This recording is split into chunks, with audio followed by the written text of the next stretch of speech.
multaqa ahlal hadis ini dihapus oleh ya adminnya gitu. Tetapi kemudian ini justru dibukukan di dalam Al-Maktabah Syamilah. Saya ngikuti semua ya. Jadi jangan main. Saya itu orang yang tidak pernah absen dari dunia bacaan di seluruh internet itu. Jadi saya itu nggak pernah absen. Makanya di dalam hal ini pembicaraan masalah hadis ini membutuhkan kriteria manusia yang memang punya kemauan bekerja. Jadi kalau bagi saya, ketika Imam Ghazali diposisikan misalnya hadisnya banyak sekali yang mardud, itu bukan sesuatu yang aib ya. Saya kira Imam Ghazali sendiri bangga jika bisa ada orang yang menjelaskan kedudukan hadisnya.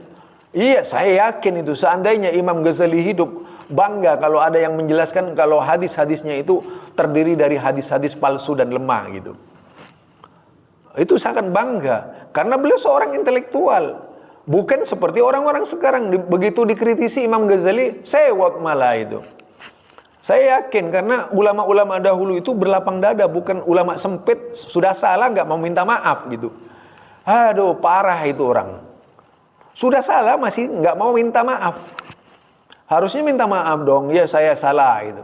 Dalam paparan saya salah, nggak jantan namanya itu, nggak jantan ya. Oh kalau saya sudah biasa dibanting-banting oleh teman-teman medsos tuh udah biasa ya. Jadi Imam Ghazali di situ kalau kita lihat yang mengkritisi Imam Ghazali itu bukan sedikit, banyak. Bagaimana pendapatnya Ibnu Qayyim Al-Jauzi, bagaimana pendapatnya As-Subki, bagaimana Ad-Dahabi, bagaimana itu banyak komentar-komentar siapa Imam Ghazali itu gitu. Dan bahkan dahulu kala ada seorang khalifah yang ingin membakar kitabnya Imam Ghazali itu karena dikhawatirkan meracuni umat Islam di saat itu. Lah ini dipaparkan oleh seorang ulama besar, Dr. Maza dari Perlis itu, kisah tentang upaya pembakaran. Beliau menyampaikan dalam bahasa Arab. Nanti kalau siaran langsung lagi akan saya bawakan yang Dr. Maza ini. Dia bilang siapa Dr. Maza itu sangat terkenal. Beliau salah satu mufti negeri Perlis Malaysia itu, yang dianggap tokoh Wahabi. Mufti Perlis ini dianggap tokoh Wahabi. Aduh, gawat. Gawat ya. Jadi mengapa kalau kita lihat di ini Muhammadiyah juga loh. Ini Muhammadiyah berbeda, antara Perlis dan Indonesia berbeda sudah. Dari haluan berpikir jauh berbeda itu. Di sana Muhammadiyah juga itu, Muhammadiyah Perlis. Mereka ini Muhammadiyah Perlis gitu ya. Jadi itu ya permasalahannya. Makanya di sini kalau kita lihat ada perbedaan cara berpikir Muhammadiyah Perlis dan Muhammadiyah Indonesia. Itu kalau kita lihat di situ ada juga universitas internasional ya, yaitu Universitas Muhammadiyah Internasional di Perlis itu. Tapi memang benar-benar cara berpikirnya internasional yang saya lihat tuh, termasuk macan-macan podium yang ada di Perlis ini luar biasa, diantaranya Dr. Maza, Dr. siapa itu, kemudian Salman Ali ya.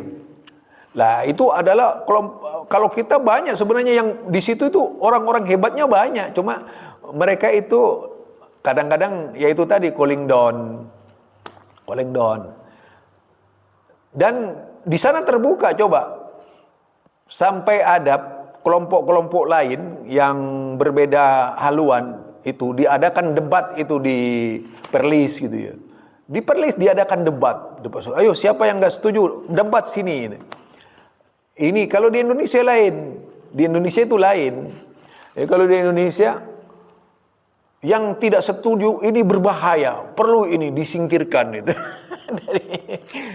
Disingkirkan ini. Oh, dari bumi Indonesia ini Wahabi, ini anti nasionalis, dirubah-rubah malah mereka ini. Yang awalnya mereka yang anti nasionalis justru kemudian nuduh Wahabi. Padahal ya sebagaimana yang kita ketahui ya, kalau kita baca ya, kalau kita cermati ya, benar-benar memahami itu dari sejarah. Kalau kita berbicara sejarah misalnya, sejarah siapa tadi itu sejarahnya di Indonesia Wahabi ini, itu kan orang mengapa kemudian tidak mau dengan bukunya Buya Hamka dan Bung Karno gitu. Itu perlu ditelusuri itu. Mengapa mereka tidak mau membaca bukunya Buya Hamka dan Bung Karno? Yaitu tadi, buku di bawah bendera revolusi gitu.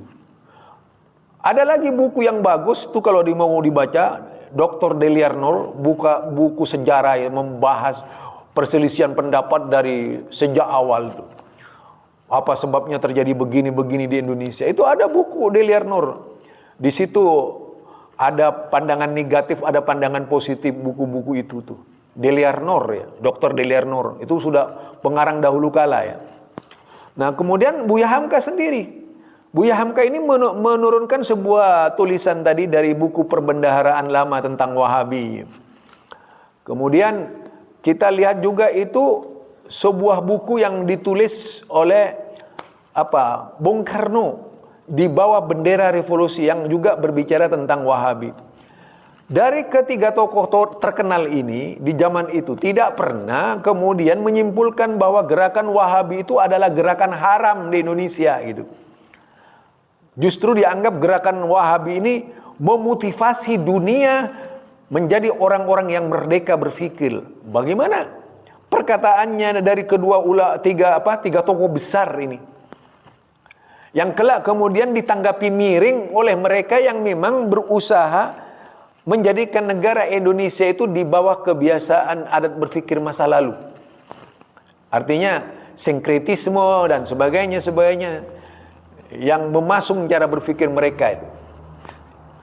Jadi itu yang saya perhatikan ya.